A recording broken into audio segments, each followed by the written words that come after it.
Notre Père, nous bénissons ces instants. Merci pour ton amour et pour ta bonté. Prends le contrôle de toutes choses.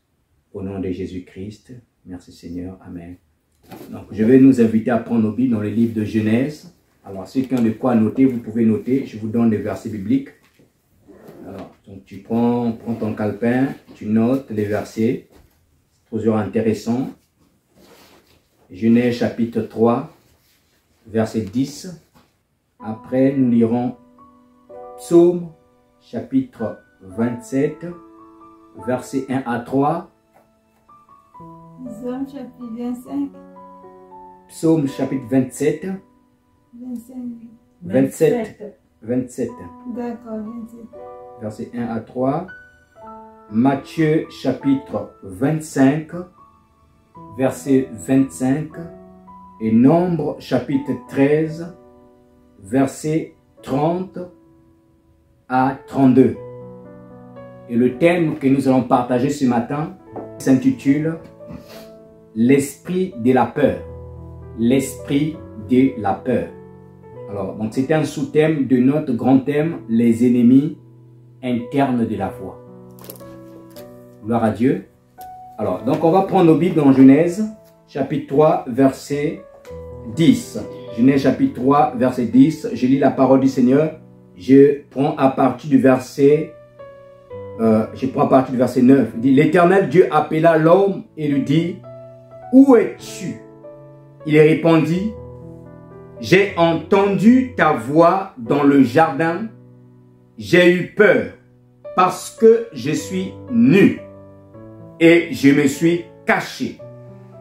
Je me suis donc caché. Psaume chapitre 27, versets 1 à 3. Psaume, chapitre 27, versets 1 à 3. L'Éternel est ma lumière et mon salut. De qui aurais-je crainte? L'Éternel est le refuge de ma vie. De qui aurais-je peur? Quand ceux qui font le mal s'approchent de moi, pour dévorer ma chair, mes adversaires et mes ennemis, ce sont eux qui trébuchent et qui tombent. Si une armée se compare contre moi, mon cœur n'aurait aucune crainte. Si une guerre s'élevait contre moi, je serais malgré cela plein de confiance. Matthieu chapitre 25, verset 25. J'ai eu peur et je suis allé cacher ton talent dans la terre. Voici, prends ce qui est à toi. Je prends le verset 26 aussi. Son maître lui répondit, serviteur mauvais et paresseux. Tu savais que je moissonne où je n'ai pas sémé et que je récolte où je n'ai pas répandu. Il te fallait donc placer mon argent chez les banquiers et à mon retour, j'aurais retiré ce qui est à moi avec un intérêt. ôtez-lui donc le talent et donnez-lui à celui qui a les 10 talents. Car on donnera à celui qui a et il sera dans l'abondance. Mais à celui qui n'a pas, on ôtera même ce qu'il a. Et le serviteur inutile, jetez-le dans les ténèbres du dehors, où il y a des pleurs et des grincements de dents. Et je vais lire un dernier passage dans Nombre, chapitre 13, versets 30 à 32. Nombre, chapitre 13, versets 30 à 32. Et nous allons partager la parole du Seigneur.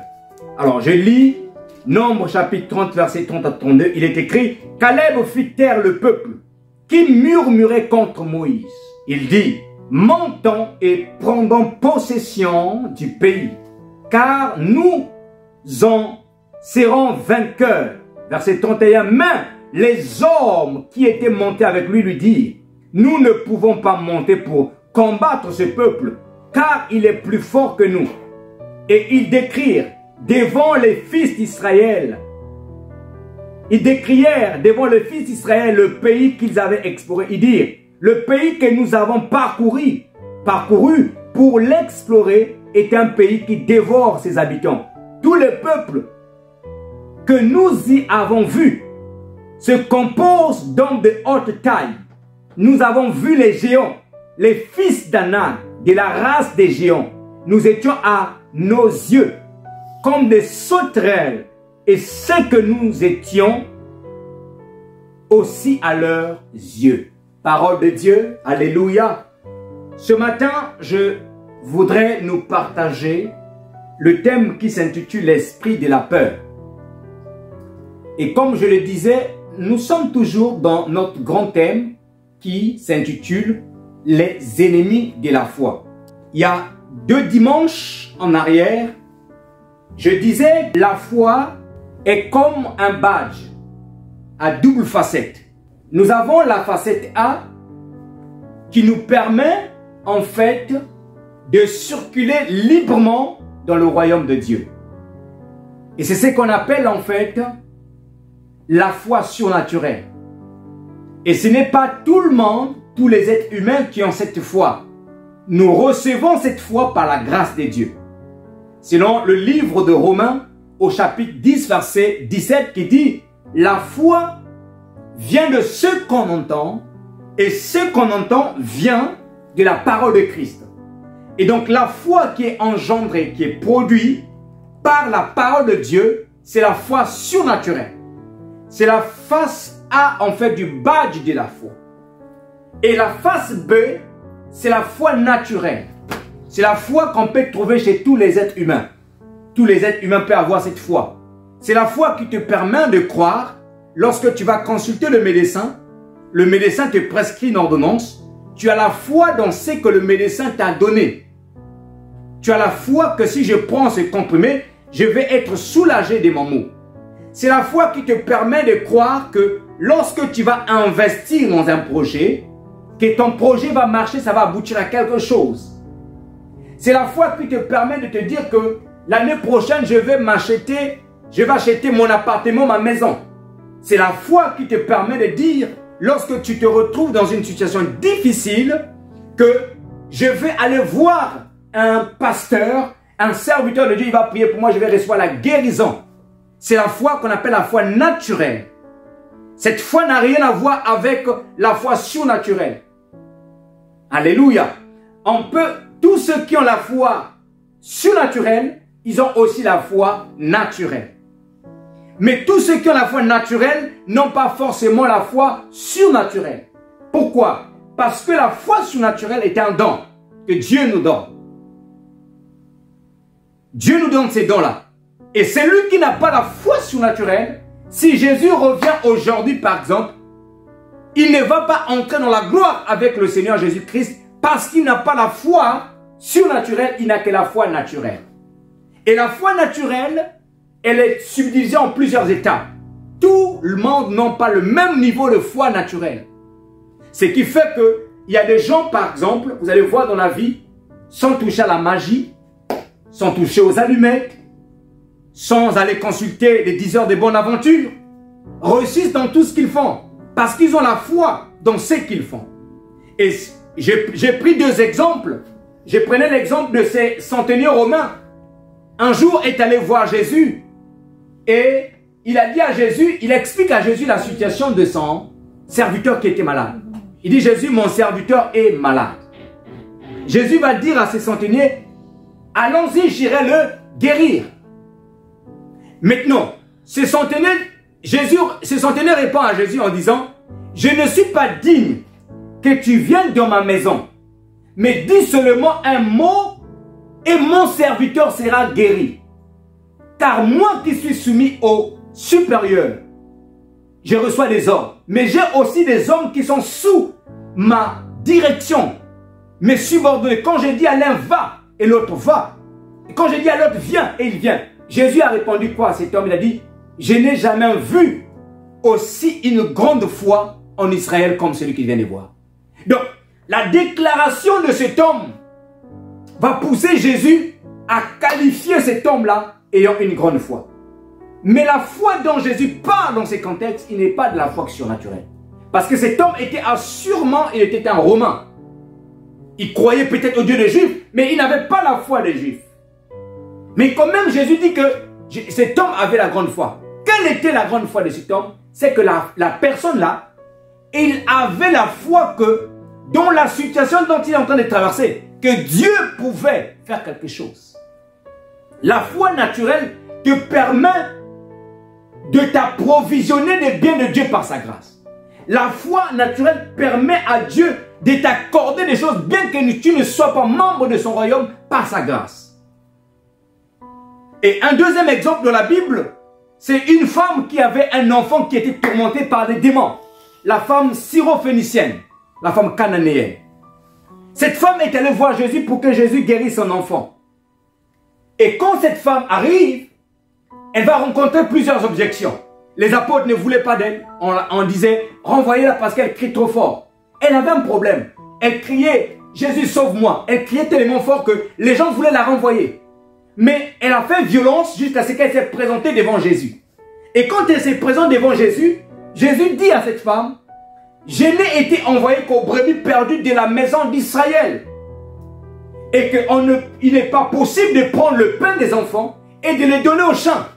Et cette femme répond à Jésus, même les chiens mangent les miettes des pains qui tombent de la table de leur maître. Jésus, étonné de la réponse de cette femme, dit, femme, ta foi est grande, qu'il en soit fait selon ta foi. Et la fille de cette femme fut guérie automatiquement.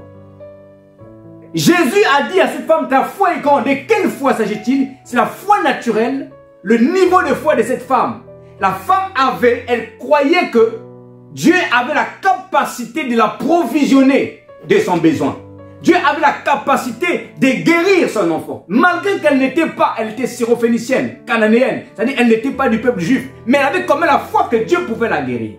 Donc on peut avoir la foi que Dieu peut faire quelque chose dans notre vie, mais sans pourtant que nous soyons membres de sa famille.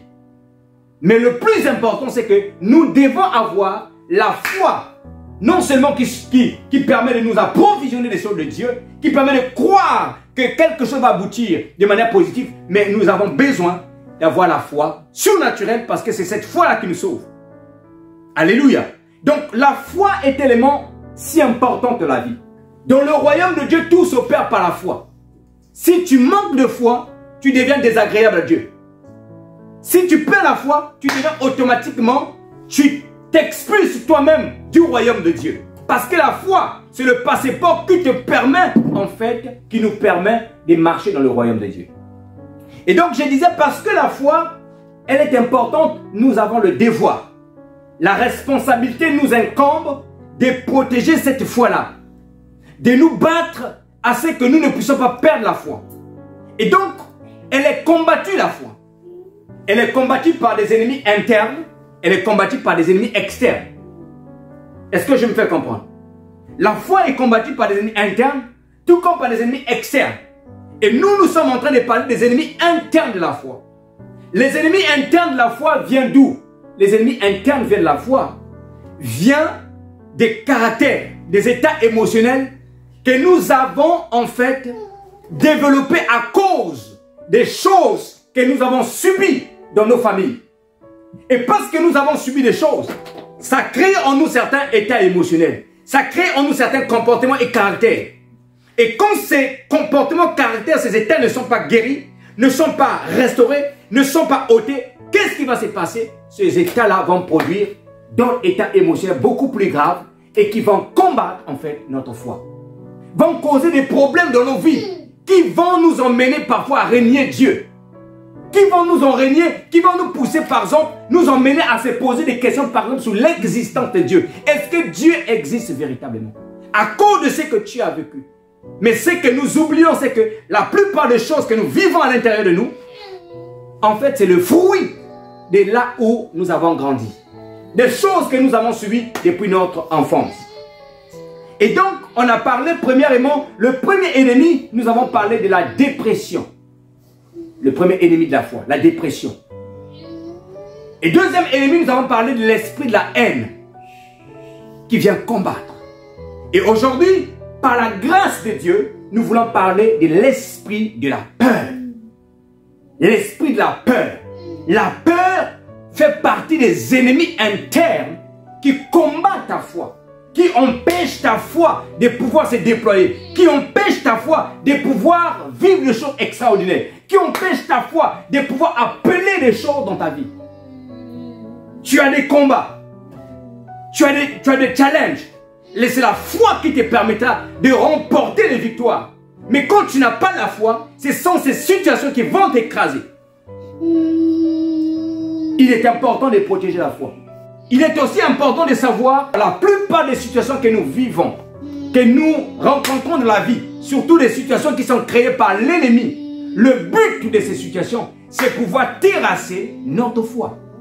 Lorsque le diable se lève contre toi, en fait, l'objectif du diable, ce n'est pas la chose dont tu es en train de vivre, mais son objectif, c'est que tu puisses abandonner le Seigneur. C'est que tu puisses régner Dieu. Parce que c'était le moment difficile. Et j'aimerais dire à quelqu'un ce matin, quel que soit ce que tu vis en ce moment, quelles que soient les souffrances, quelles que soient les difficultés que tu veux vivre, n'abandonne pas la foi. N'abandonne pas la foi. Alléluia. Il existe deux sortes de peurs. Il y a deux sortes de peurs. Il existe deux sortes de peurs. Nous avons la peur normale. La peur normale, c'est la peur qui est explicable. C'est-à-dire que tu peux expliquer aux gens. C'est la peur que nous avons de la plupart d'entre nous. Tu passes un entretien d'embauche, parfois tu as peur, comment ça va se passer. Tu passes ton examen de conduite pour passer ton permis, tu as peur, tu trembles.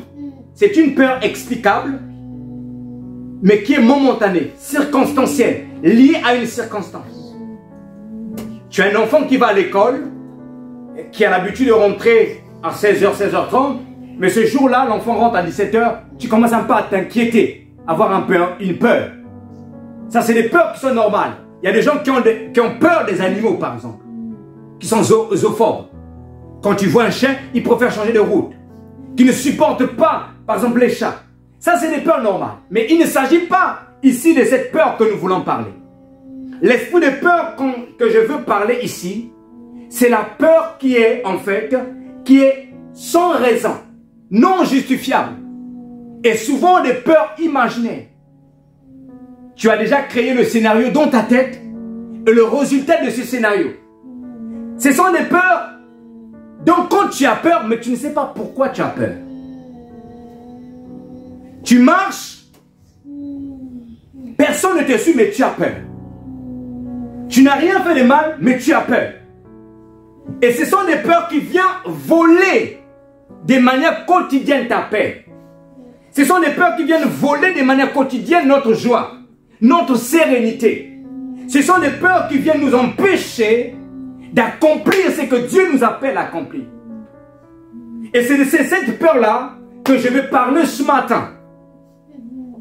C'est cette peur-là, en fait, qui te terrasse et qui t'empêche d'atteindre ta destinée ou de rentrer dans ta destinée prophétique. Et la plupart des cas, cette peur, elle est démoniaque. Elle vient d'un esprit mauvais. Il y a des gens qui ont peur de prendre, par exemple, les ascenseurs. Il y a des gens qui ont peur de prendre des voitures, conduire. Parce que les personnes en question se disent, ah, peut-être il y a quelque chose de négatif qui va y arriver. Et sans le savoir, il y a derrière, parfois c'est un esprit de mort qui se cache. Vous voyez un peu? Donc il y a des gens qui ont peur des maladies, qui ne supportent pas le fait d'entendre un mot des maladies.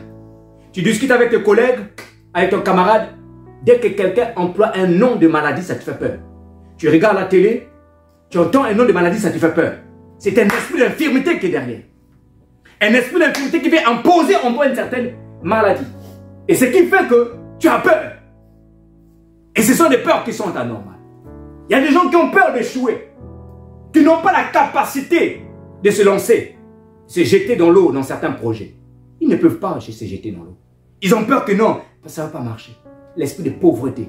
de sécheresse. Parce que tu te dis, si je fais, ça ne va pas marcher. Donc tu as peur de te lancer. C'est un esprit qui vient voler ta capacité de créativité. Pour que tu restes en fait un homme banal, ordinaire, qui ne fait rien, qui est venu accompagner les autres dans la vie. L'esprit de peur. Ça vient voler en fait, parfois, ton étoile. Ça vient voler ta grâce. Ça vient voler tes capacités. Ça vient voler tes compétences. Tu ne peux pas. Dieu a mis dans chaque être humain des qualités pour pouvoir réussir. Mais l'esprit de peur t'empêchera en fait à mettre ces qualités-là en pratique. Pourquoi? Parce que tu as peur que non, ça ne puisse pas aboutir à quelque chose. La peur. Il est très dangereux, la peur. Et ces peurs-là que je vais les citer, les scientifiques les ont nommées de plusieurs manières. Vous allez par exemple entendre le mot phobie, le mot anxiété, les mots épouvante. Maintenant, il y a aussi un autre mot qu'on utilise, c'est le mot TOC. Les troubles obsessionnels compulsifs, qui est aussi à l'origine de plusieurs peurs. Il y a des gens, par exemple, tu es avec cette personne-là, ceux qui souffrent des TOC, ils sont bombardés au quotidien par des pensées, des images. Tu vois des images, tu es comme ça, mais tu vois des images. Et souvent, c'est des images qui sont agressives. Tu es assise, mais tu vois, c'est comme si on t'envoie une image, comme si tu es en train de faire le mal à quelqu'un. Et qu'est-ce qui se passe? La plupart des gens qui souffrent des TOC, ils développent certains gestuels manuels. Ils développent parfois certaines phrases qu'ils ont l'habitude de répéter tout le temps. À cause de quoi? À cause de ces images. Et qu'est-ce que ça fait? Le but derrière, ça va engendrer une certaine peur. Tu peux rester à côté de quelqu'un, tu vois, il fait des gestes, mais tu ne comprends pas pourquoi il fait des gestes. En fait, il y a des obsessions, des images qu'il reçoit. Et il a développé des gestes pour pouvoir interposer ces images. Tu peux être à côté de quelqu'un, tu l'entends des fois, il a l'habitude de dire un mot, des phrases. Parfois, comme ça, il dit ce mot-là. Chaque fois, il a l'habitude de dire ce mot. Pourquoi il est combattu dans ses pensées? Il voit des images dans ses pensées. Il voit, c'est comme soit des images, soit des paroles, il reçoit. Et il veut objecter contre ces paroles, soit par les mots, soit par les gestes. Parfois, ça crée en lui, ça finit par créer en lui une certaine peur de la vie, une certaine peur de certaines choses. Mais ce qui est important que nous devons savoir, frères et sœurs dans le Seigneur, c'est que la peur, la source véritable de la peur n'est pas de Dieu. Dieu n'a pas créé la peur. La peur est satanique. La peur est diabolique. Avant que l'homme puisse pécher, la peur n'existait pas sur la terre. Avant que l'homme puisse violer la loi de Dieu, il n'y avait pas de peur. Nous avons lu tout à l'heure, dans Genèse chapitre 3, verset 10, la Bible dit ceci: mais l'Éternel appela l'homme. Ça parle d'Adam. Il lui dit: où es-tu? Il répondit: j'ai entendu ta voix dans le jardin et j'ai eu peur. Parce que je suis nu et je me suis caché. La première fois qu'on entend ou on lit dans la Bible le mot peur, c'est lorsque Adam a péché. La peur n'existait pas. Donc, la peur est la conséquence de la violation de la loi. La peur est la conséquence du péché. C'est le péché qui a introduit la peur dans le monde. Et plus que l'homme habite dans un corps de chair, la chair est corrompue, c'est pourquoi nous avons des peurs normales. Et le monde, comme l'ennemi est l'auteur de la peur, il nous envoie maintenant des peurs anormales, des peurs injustifiables. Mais l'auteur de ça, c'est le péché. Adam dit: j'ai entendu ta voix et j'ai eu peur. La vérité, c'est que la peur d'Adam, ce n'était pas à cause de la voix de Dieu. C'est le péché qu'il... C'est à cause de son état spirituel. Parce que lorsque Dieu a créé Adam, spirituellement, Adam avait un vêtement de gloire. Un vêtement que Dieu lui avait fait porter. Mais quand Adam a péché, le péché a déshabillé Adam. Et Adam est devenu nu. Et ce qui fait que là où Dieu l'avait placé, quand Dieu est descendu dans le jardin, il n'a plus vu Adam dans cet endroit-là. Il n'a plus vu Adam. C'est pourquoi il dit: où es-tu? Ça ne veut pas dire que Dieu ne connaissait pas où était Adam. Dieu demandait à Adam, mais je t'ai laissé dans une position, mais je ne te vois plus à l'endroit où je t'avais mis. Parce qu'il avait fait quoi? Il avait péché. Et ce matin, je m'aimerais dire à quelqu'un, le péché te déshabillera. Alléluia. Adam était dans le jardin d'Éden. Adam était dans le jardin. Lorsque tu nais de nouveau, lorsque tu donnes ta vie à Jésus, en fait, qu'est-ce qui se passe? Spirituellement, Dieu te prend, il te place dans le corps spirituel de Jésus. Le corps spirituel, c'est-à-dire là où se trouvent les enfants de Dieu, dans le monde spirituel, Dieu te place là. Donc Dieu te regarde là. Mais quand tu vas commencer à pécher, qu'est-ce qui va se passer? Le péché va te sortir de cet endroit-là. Le péché te sort de cet endroit. Parce que quoi? Remarquez. Le péché a déshabillé Adam. Il a dit, j'ai entendu ta voix, je me suis caché parce que je suis né. Or, les habits font quoi? Les habits protègent notre intimité. Vrai ou faux? Les habits protègent ton intimité.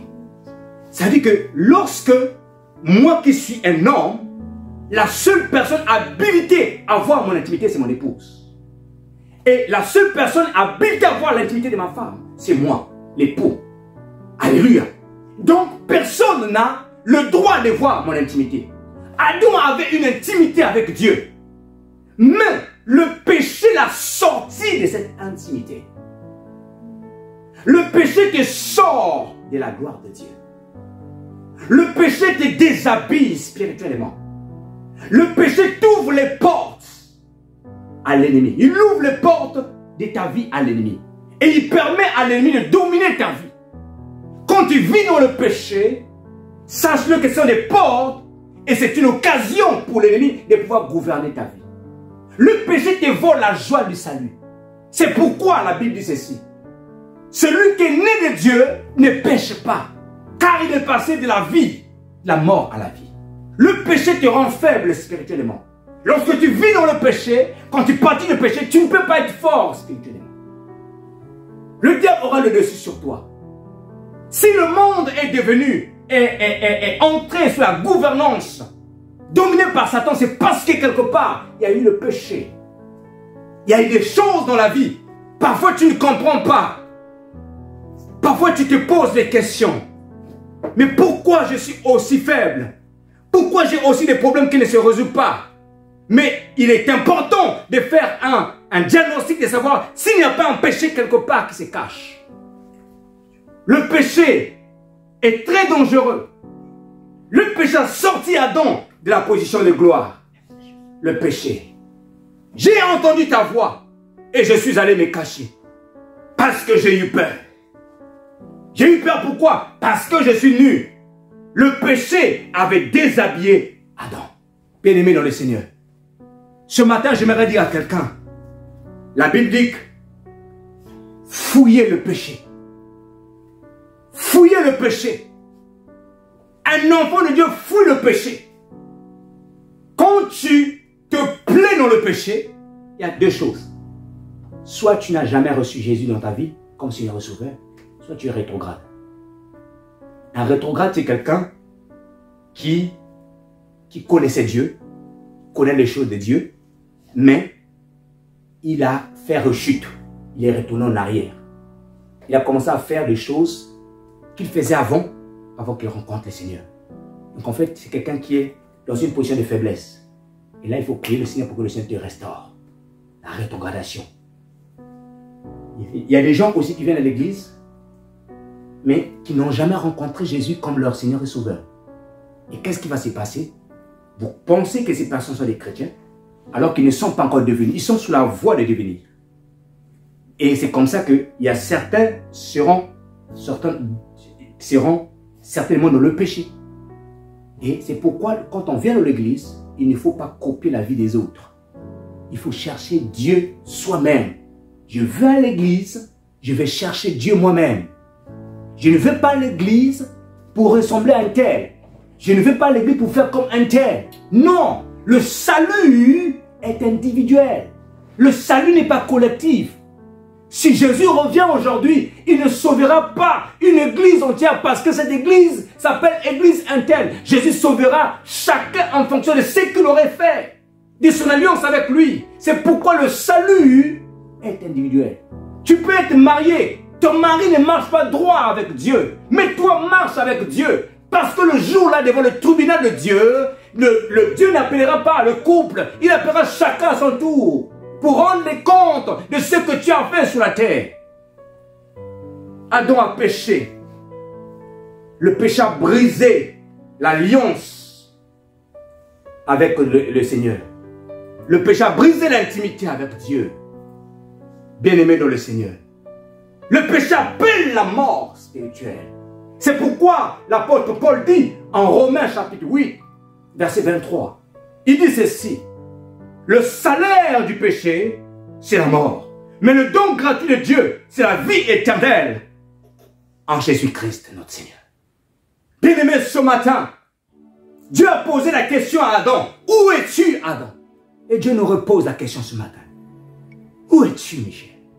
Es-tu en Christ ou es-tu en dehors de Christ? Où es-tu, Flora? Es-tu en Christ ou es-tu en dehors de Christ? Où sommes-nous ce matin, frères et sœurs, dans le Seigneur? Où es-tu? Quelle est ta position? Quelle est ta position? Où est ta place? Où te trouves-tu? Est-ce que tu te trouves en Jésus? Ou est-ce que tu te trouves en dehors de Jésus?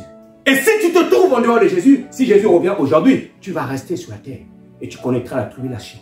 Bien-aimé dans le Seigneur, le péché est dangereux. Nous ne devons jamais jouer avec le péché. Jamais jouer avec le péché.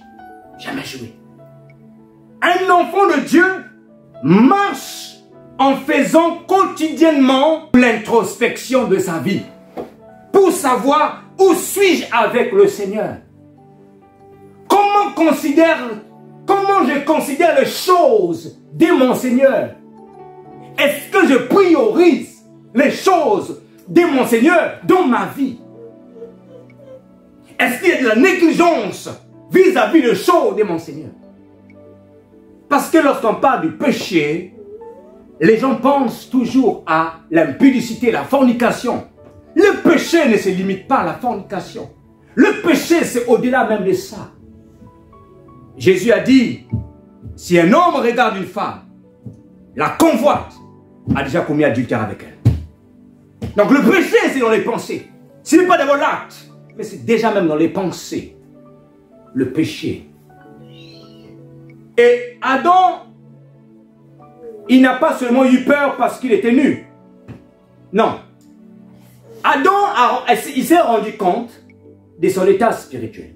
Il s'est rendu compte. Il s'est dit que, oh, ce que je vais de commettre, effectivement, est grave.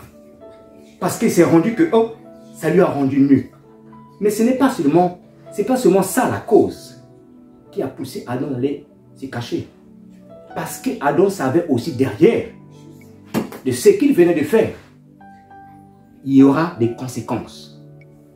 Le Dieu que tu sers, le Dieu que je sers, est un Dieu de grâce, mais c'est aussi un Dieu de jugement.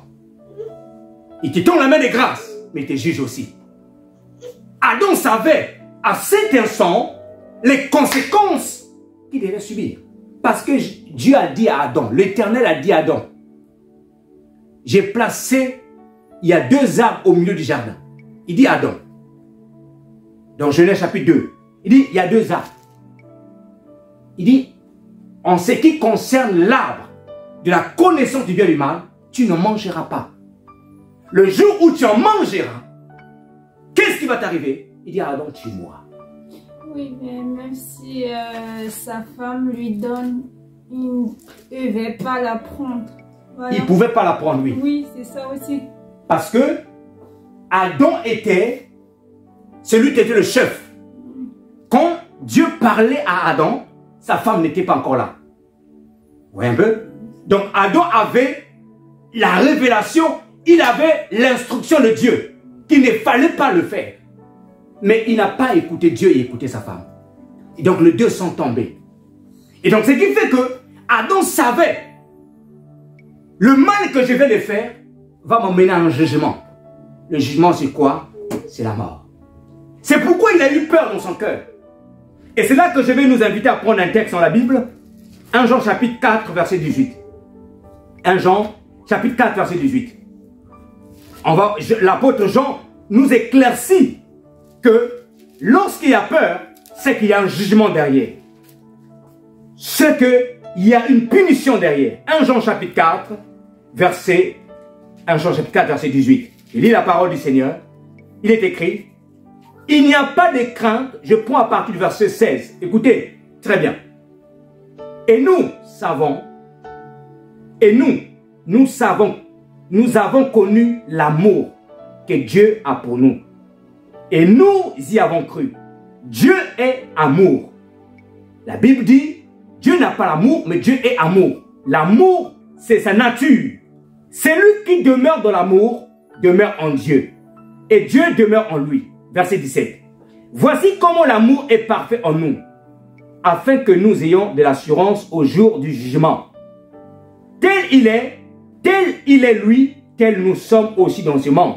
Verset 18. Il n'y a pas de crainte dans l'amour, mais l'amour parfait bannit la crainte. Car la crainte, écoutez, il dit, la crainte, la peur implique un châtiment. Et celui qui a peur n'est point parfait dans l'amour. Il dit ici que quand la crainte implique un châtiment, c'est-à-dire quand tu as peur, c'est parce que tu sais qu'il y a quelque chose qui va t'arriver.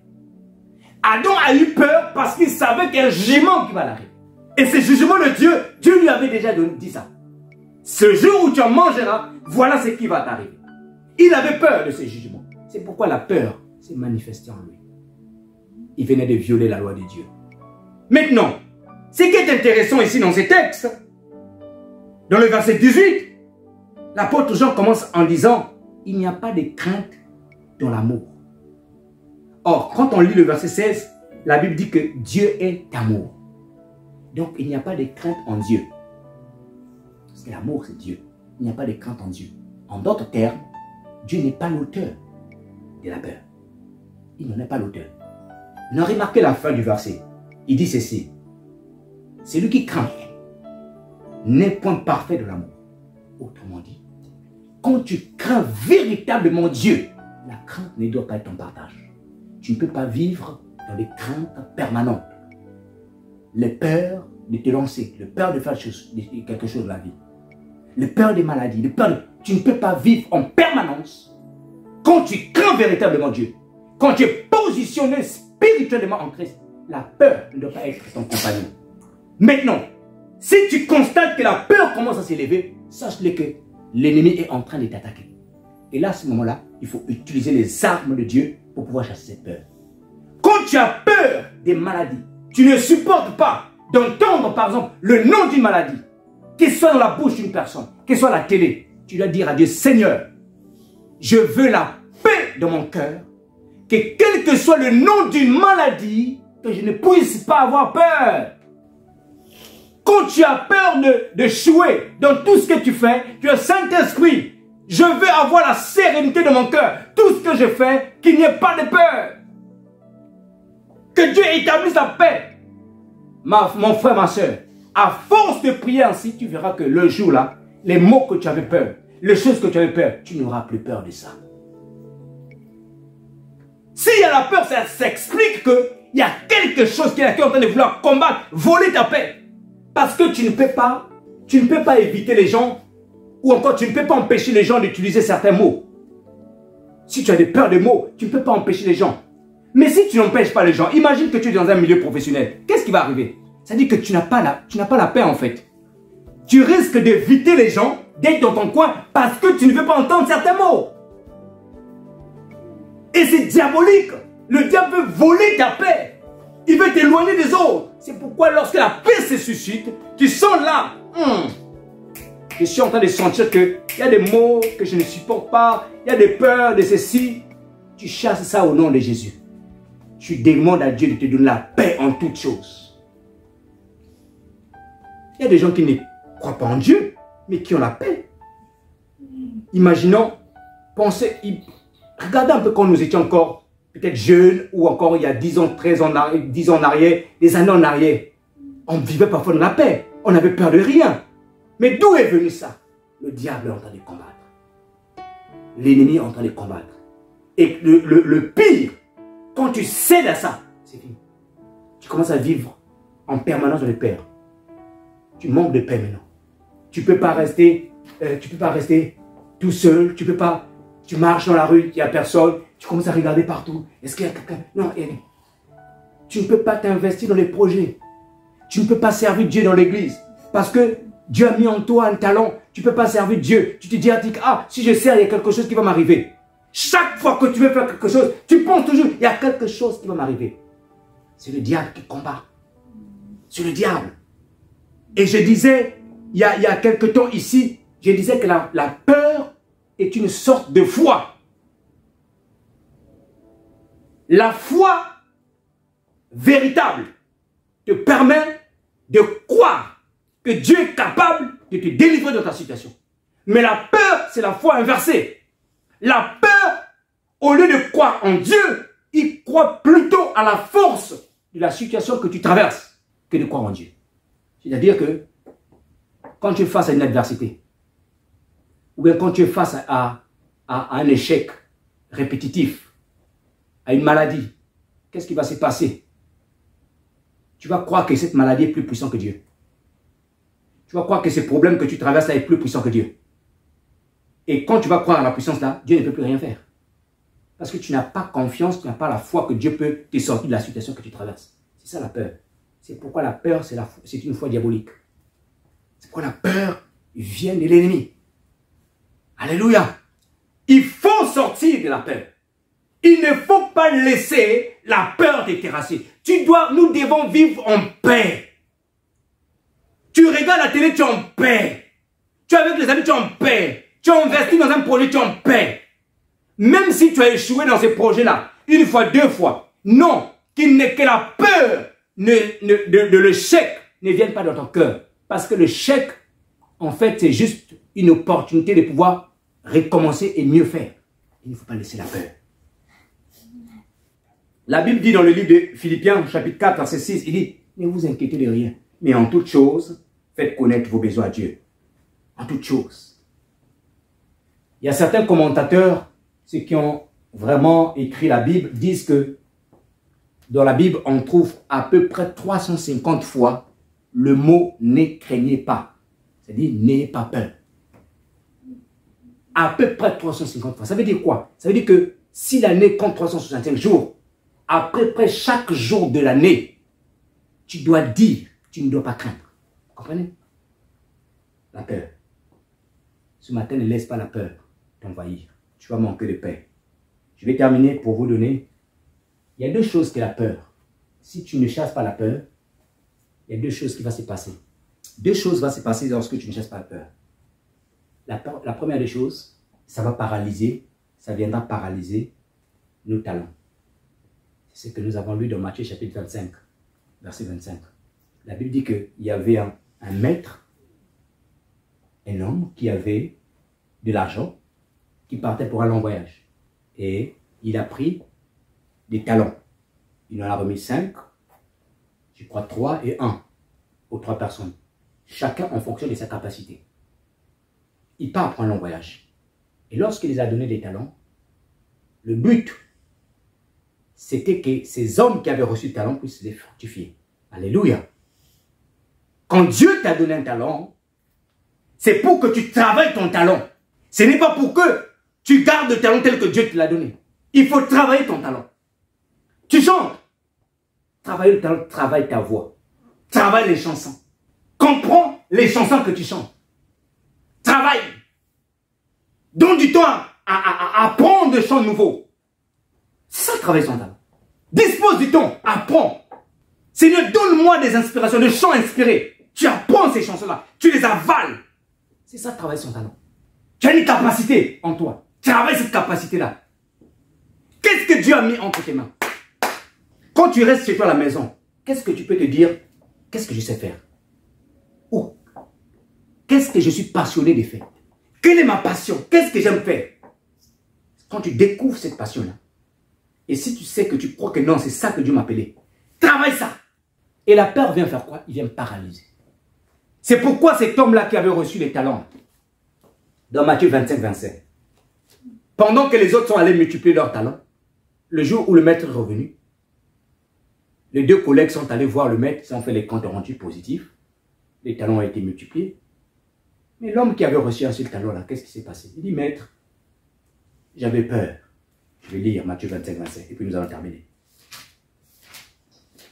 La peur a paralysé son talent, son don, sa capacité de produire.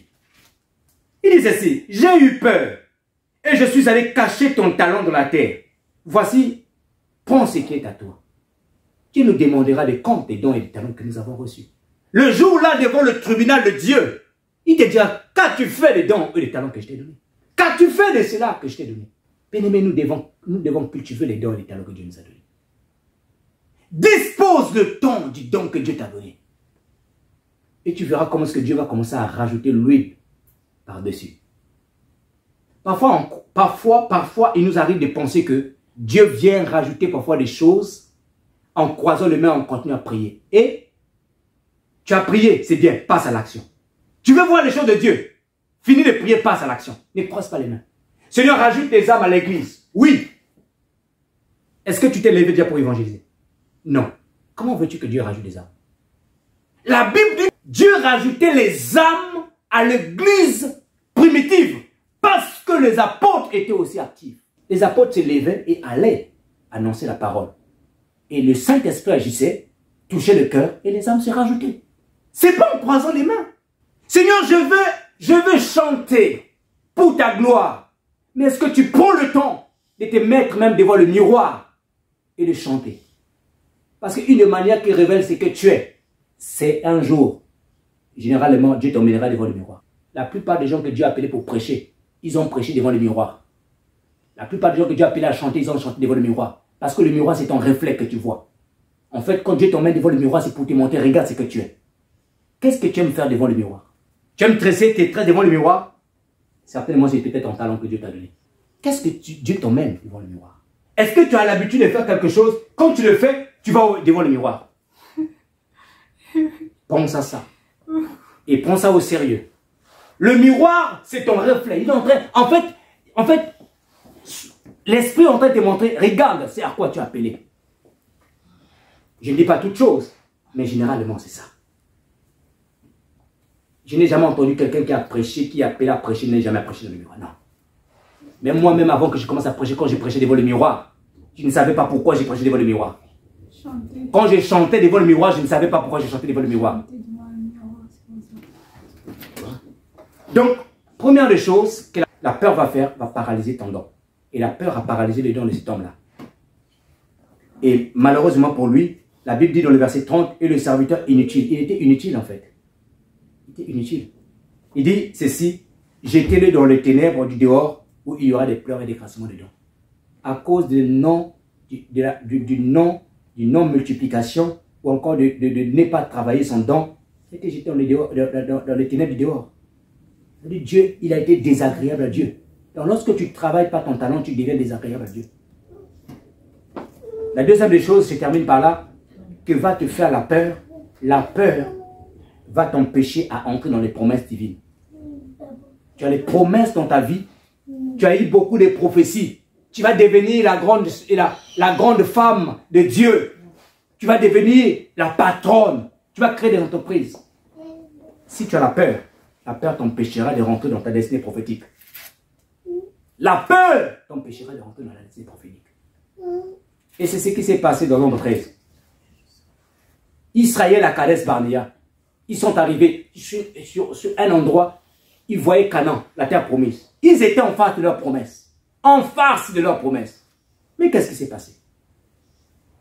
Quand ils sont allés faire l'exploration, ils sont revenus. Ils étaient 12. Sur les 12, il n'y avait que 2 qui étaient positifs.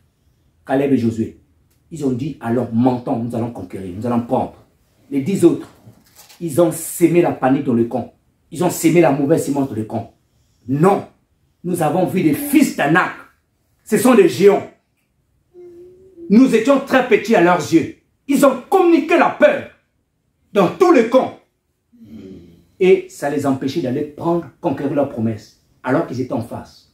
La peur t'empêchera d'entrer dans ta promesse. Il faut chasser la peur.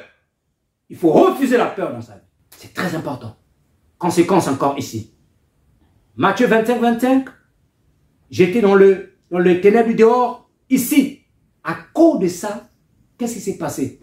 Dieu les a renvoyés dans le désert. Ils sont allés errer pendant 38 ans dans le désert. Alors que le jour où ils sont sortis de l'Égypte, de la sortie de l'Égypte jusqu'à Kadesh Barnéa, il y a eu à peu près 2 ans. Donc en 2 ans, ils étaient déjà en face. Mais la peur a occasionné, a fait assez que ce peuple, bien-aimé, puisse encore marcher pendant 38 années dans le désert. La peur te retardera d'entrer dans les promesses de Dieu. Refuse la peur. Bannis la peur. La Bible dit que l'amour parfait bannit la peur. Quand tu crains Dieu véritablement, tu ne dois pas laisser la peur t'envahir. Que Dieu vous bénisse. Nous allons nous mettre debout.